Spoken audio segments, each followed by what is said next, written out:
a new moon is in the sky, a 23-inch metal sphere placed in orbit by a Russian rocket.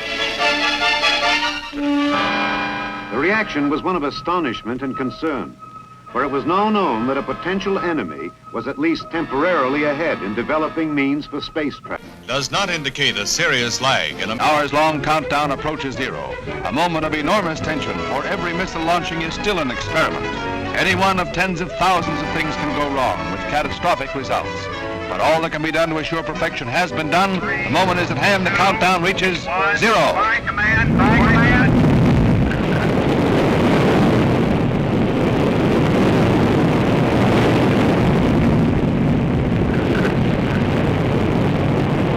Some 3 minutes later, Explorer is in orbit, broadcasting to the world its coded scientific data. This close-up of the United States edition of Sputnik was made at a press conference with leaders of the scientific teams, Dr. Werner von Braun, Dr. James Van Allen, and Dr. William Pickering, a three-way collaboration between private industry, academic science, and the military.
We meet in an hour of change and challenge, in a decade of hope and fear, in an age of both knowledge and ignorance.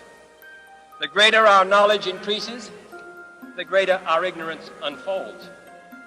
No man can fully grasp how far and how fast we have come. But condense, if you will, the 50,000 years of man's recorded history in a time span of but a half a century. Stated in these terms, we know very little about the first 40 years, except at the end of them, advanced man had learned to use the skins of animals to cover them. Then about 10 years ago, under this standard, man emerged from his caves to construct other kinds of shelter. Only 5 years ago, man learned to write and use a cart with wheels. Christianity began less than 2 years ago. The printing press came this year. And then less than 2 months ago, during this whole 50-year span of human history, the steam engine provided a new source of power. Newton explored the meaning of gravity. Last month, electric lights and telephones and automobiles and airplanes became available. Only last week did we develop penicillin and television and nuclear power. This is a breathtaking pace, and such a pace cannot help but create new ills as it dispels old.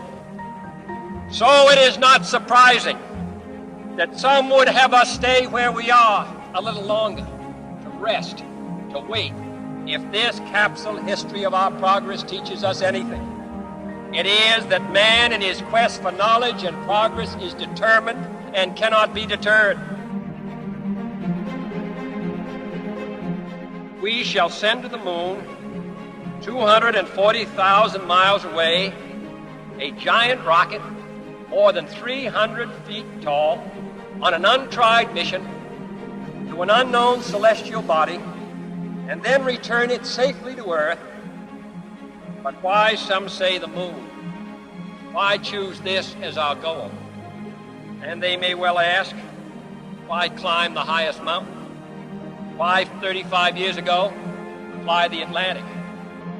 We choose to go to the moon. We choose to go to the moon. We choose to go to the moon in this decade and do the other things, not because they are easy, but because they are hard. Because that goal will serve to organize and measure the best of our energies and skills. Because that challenge is one that we're willing to accept, one we are unwilling to postpone.